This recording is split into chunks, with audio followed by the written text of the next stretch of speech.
In every major city, automobiles move vast numbers of people. Cars allow individuals to travel from point A to point B with a minimum of worry, wait, or calamity. Automobile production throughout the world is making a bold comeback.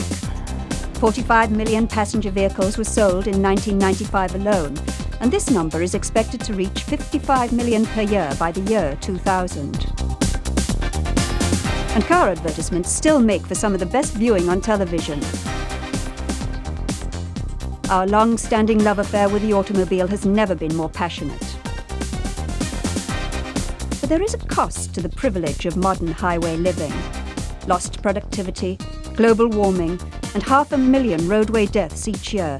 These are some of the byproducts of our automobile age. Even the most cheerful drivers are subject to doubt as roadways clog and tempers flare.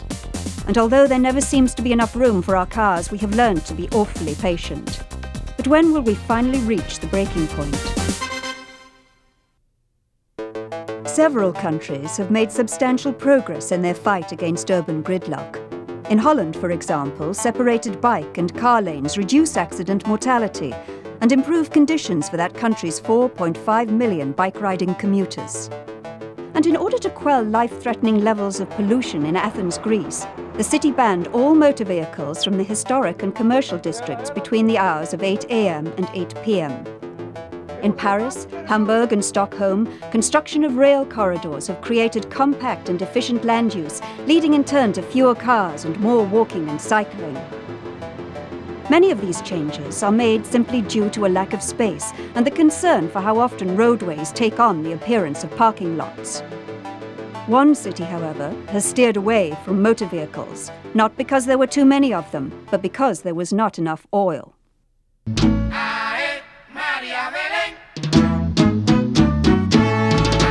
This is Havana, the capital of Cuba, an island of 11 million people just 90 miles off the coast of the United States. This city of 2 million has emerged as our hemisphere's most bicycle-friendly metropolis. Up until 1990, Cuba relied heavily on the Soviet Union for its oil. Then the Soviet Union collapsed.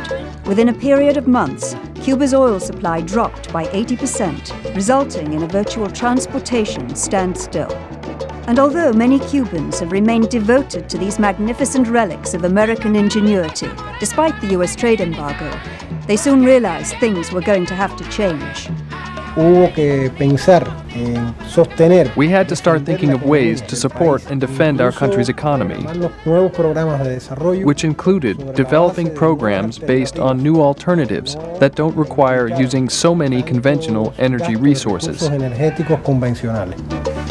Cuba responded to their oil crisis by placing an order for 1.2 million bicycles from China. It was the largest single bicycle order ever recorded in history.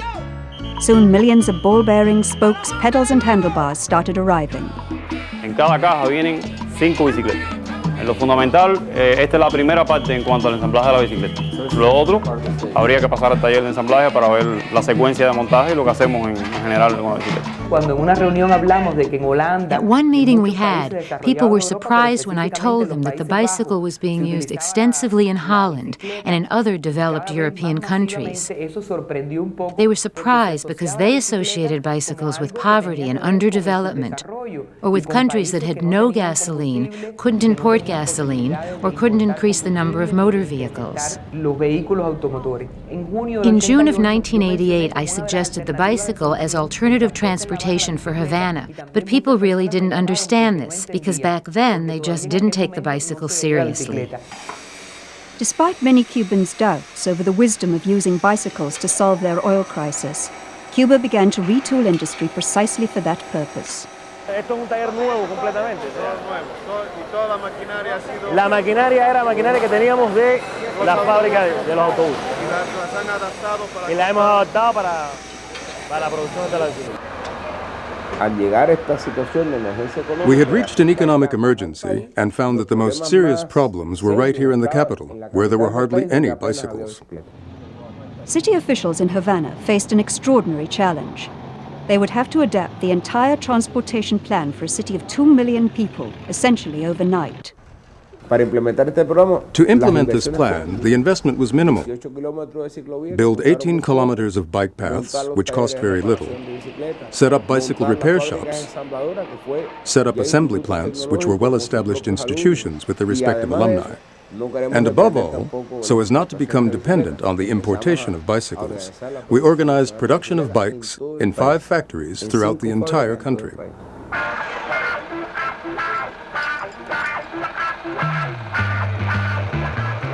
Though Cuba is a country with relatively few resources, establishing bike factories solved a number of problems simultaneously. First, they could build better bikes than the heavy one-speed versions they were getting from China, bikes that were well known for their inability to stop in the rain.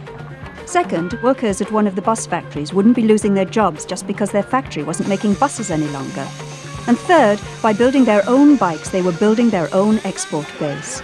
The bicycles were well made, and they could make many of them. By the end of 1995, they were producing more than 17,000 bicycles a month.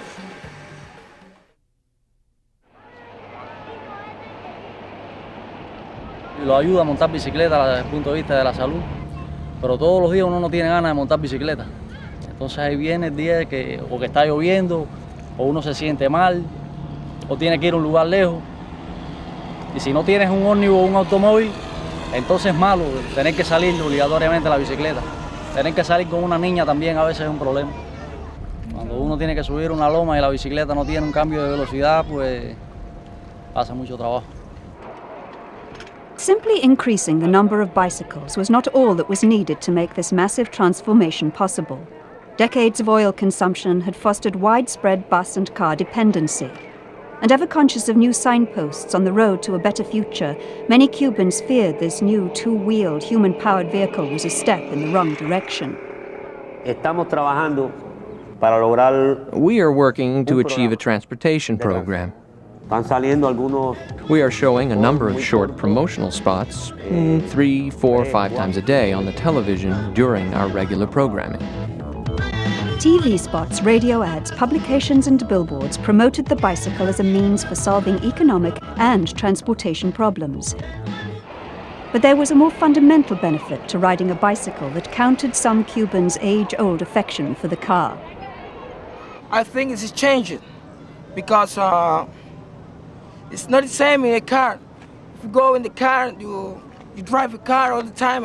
You don't talk with another people. The bicycle is it's happy, it's funny. Do you understand? In some parts of the city, people hardly ever spoke to each other. And now, with their bicycles, one of them arrives, they talk about the bicycle, how it works, how you can attach this or that, how you can fix it up.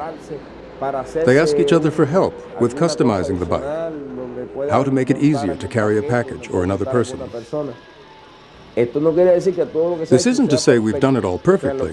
That is, at first we were so worried about bikes clogging all the roads that we actually prohibited them from being used on certain streets. There has always been the fear that by introducing the bicycle into a city like Havana, a dramatic increase in the number of accidents would occur. In fact, the huge influx of bicycles did at first create chaos in the streets. Accident mortality skyrocketed, especially at night, due to a lack of street lights and the energy necessary to power them. I feel that we need many more safety measures, not just the protective gear for bicyclists, the helmets, pads, bicycle lights, etc., but in addition to this, the actual organization of traffic, a plan that creates safe conditions on the roads. We've seen that the principal effect or magnitude of an accident is determined by the velocity at which that accident occurs. So we have reduced the speed limits throughout the entire city. Bicycles could move people cheaply and relatively efficiently, but they were no match for cars and buses in the event of an accident. And although lowering speed limits in the city reduced accident fatality, people were just not used to thinking of the bicycle as a serious vehicle. 2 years ago, nobody even talked about the bicycle. It was just a toy. I began riding the bicycle, which I hadn't ridden for about 30 years. I rode it before just as, not as a mean of transportation, but as something I had to play with. Generally speaking, the cyclist in Havana still does not understand all the signs and safety symbols. In general. They may know a few, but I'm sure that if I asked someone for an exact definition, he wouldn't be able to tell me what they really meant. And when we talk of safety signals, we mean the entire system, the development, the installation, visibility, but above all, making sure that people understand them and follow the rules. In 1 month, we put up 1,100 signs for the bicycle in Havana. These signs are from the Vienna Convention on signalization for traffic. These signs are all over the city. I was here 3 years ago, and there was not one of these up. No city in the world could match Havana's signalization program, yet rider safety couldn't be achieved overnight. Many of Havana's bike riders had never had a motor vehicle license and were unfamiliar with traffic rules and signs. Our major concern is the lack of discipline out there in the street. And the purpose of ticketing violators is not to punish them for committing a violation. We give out tickets to educate riders about safety. Rider education proved to be as difficult and essential to reducing oil dependency as getting the bicycles in the first place. Street fairs, festivals, and demonstrations of skills and techniques were part of a broad program aimed at changing the perception of this vehicle that up to now had been seen only as a toy.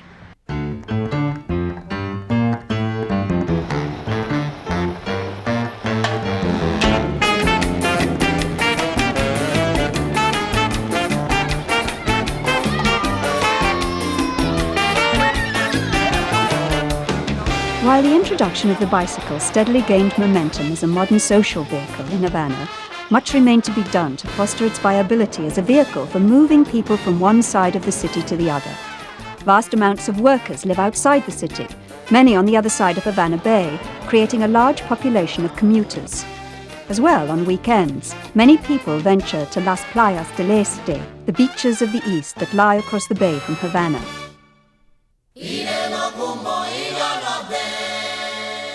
At these beaches, for example, on a typical summer day, you'd find roughly 250,000 people.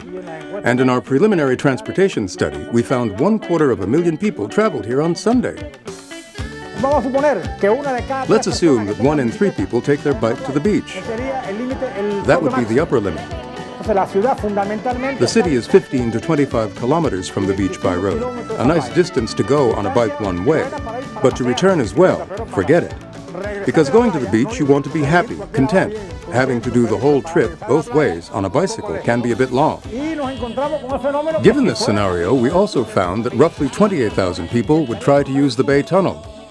And this just wasn't possible. If they try to go through the tunnel by bike, what happens? Well, the whole tunnel gets jammed full with bike riders. Then someone said, why don't we put the bicycles on a bus and drive the bus through the tunnel? We took some buses, converted them for carrying bikes, and found we could transport 5,000 passengers per hour, which was enough to satisfy the daily demand.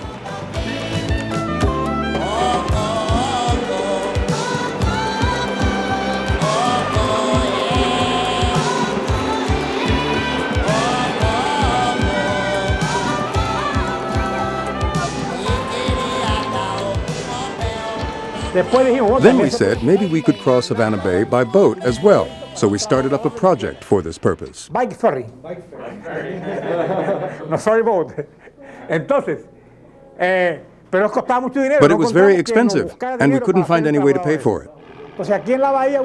However, there was already a small pedestrian ferry system, so we asked the owners if the ferries could carry bike riders. No problem, they said. Just move the seats forward a bit, and they could easily carry 15 or 20 cyclists per boat. So this is how we devised water and ground transport methods for moving people across Havana Bay.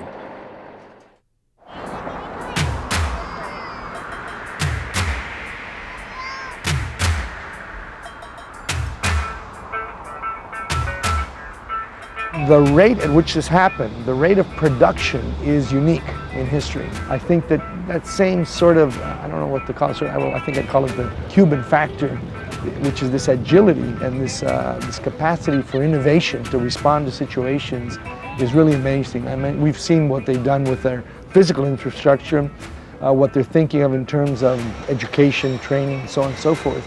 And I mentioned, I think it's very important how the planners have gone through a sea change. There's probably about 12 planners working only on the planning side, not anything, not construction, not production, working in Cuba on bicycles, on non-motorized transportation.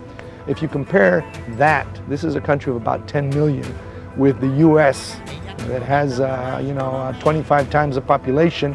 The U.S., just in the past year or so, now has one planner in the Department of Transportation, DOT. Planners are involved both in deciding how to get people around the city, as well as figuring out what to do with the bicycles at the buildings once they get there. In any new apartment buildings, bicycle parking has to be included in the design because we didn't plan for this in the older buildings.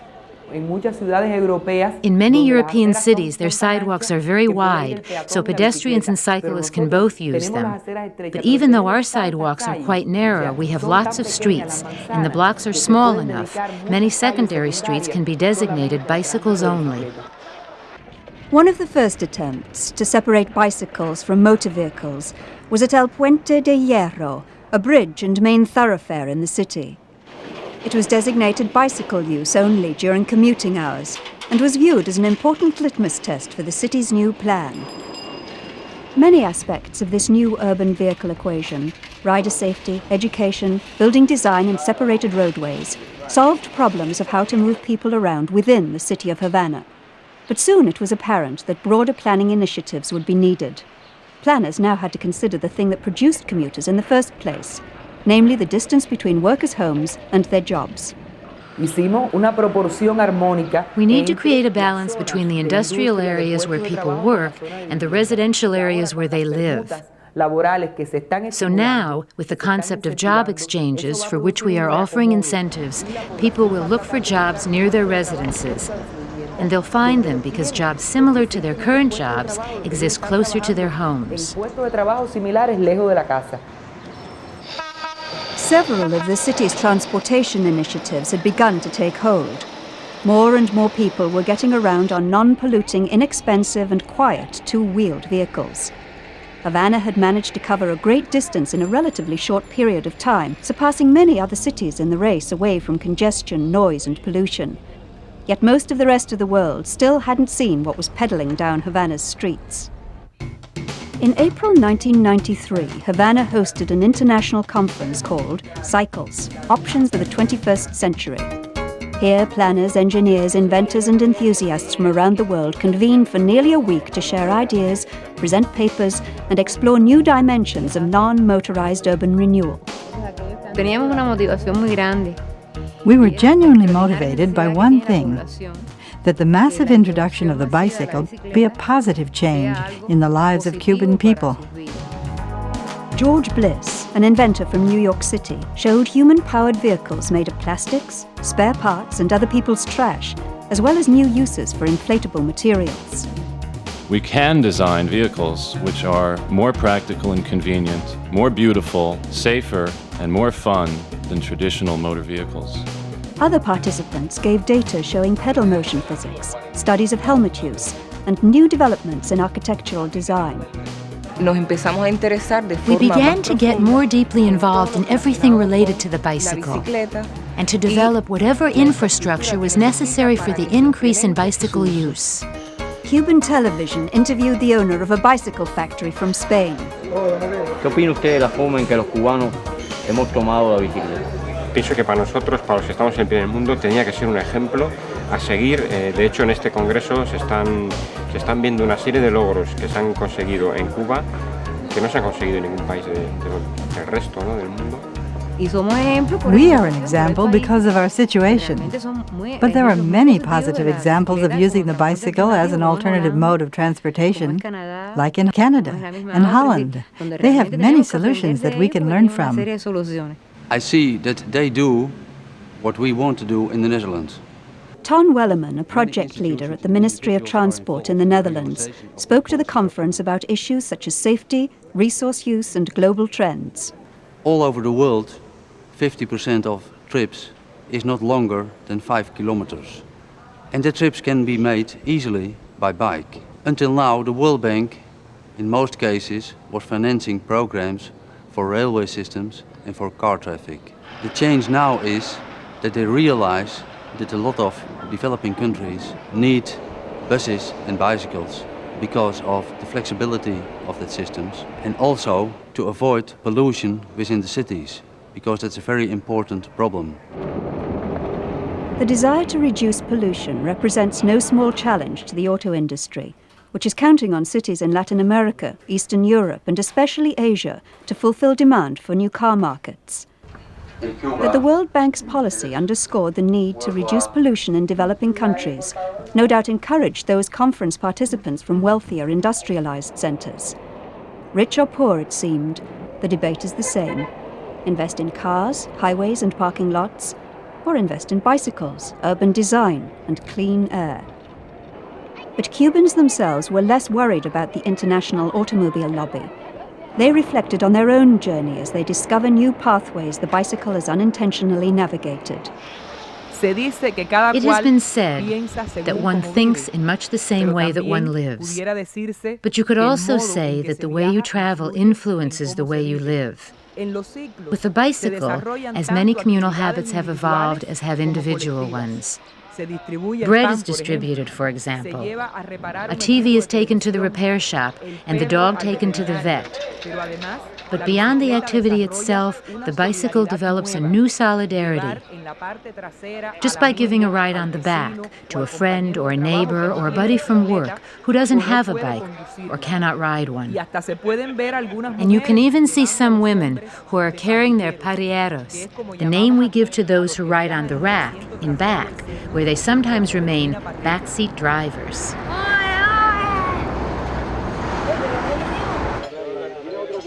The conference also provided a chance for inventors to demonstrate sometimes unusual combinations of bicycle technology and industry, such as in this case, palm oil gathering. This contraption, welded together from bicycle frames, several wheels, a movable seat, and 8 heavy-duty springs, is called the cyclopalma. Its job, once affixed to a palm tree, is to allow a person to climb the tree without damaging it and collect palm nuts.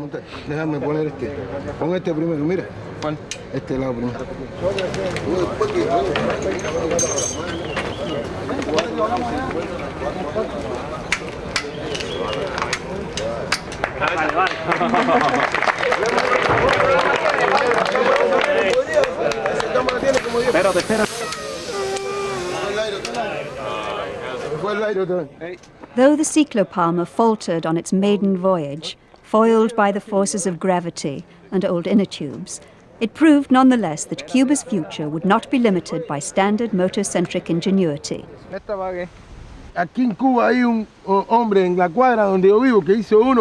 The conference succeeded in bringing hundreds of people together to forge alliances, share their secrets, and test the limits of human-powered ingenuity.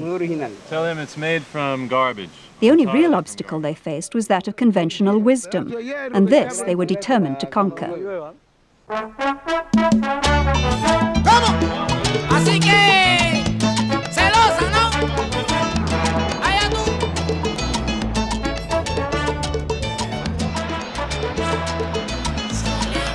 ¿Qué cosa, mima? Lo más difícil, no solamente en esto, the most difficult thing about this process, and many other facets within human experience, is the need to change the way people think. Beyond just the realization that there must be changes, it's essential that people internalize these changes, changes which are not simply obligatory, nor superficial, nor momentary. I would say we're discovering the bicycle. We're discovering the things that a bicycle has which you don't feel when you're riding in a car or riding in a bus, for example. It could be argued that Cuba's success is simply the result of having to respond to a severe energy crisis. Any other country faced with a similar crisis might do likewise. And so necessity, however virtuous or imperfect, has given Cuba a generous head start in the race toward cleaner air and quieter streets.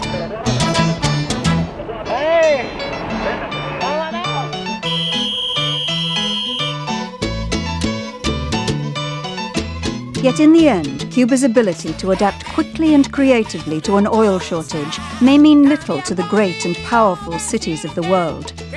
Clogged roads, anxious commuters, and sprawling city plans are seen as simply the price tag of progress.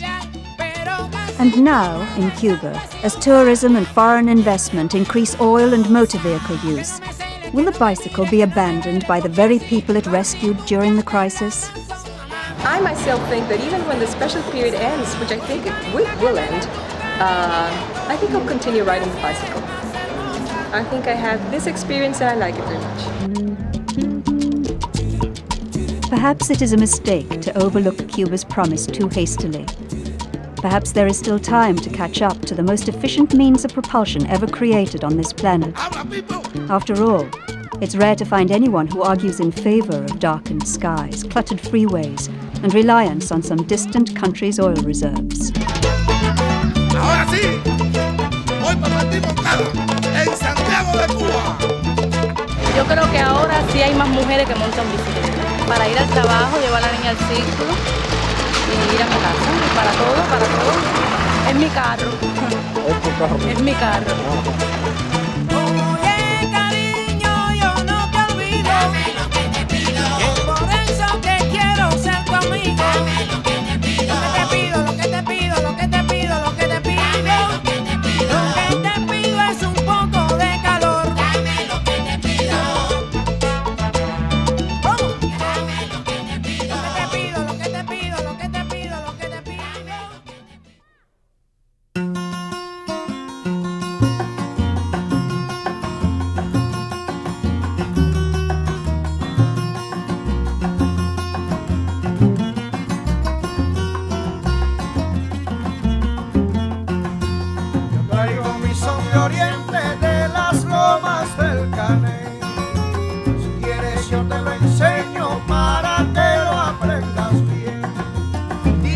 Sabor a mamá.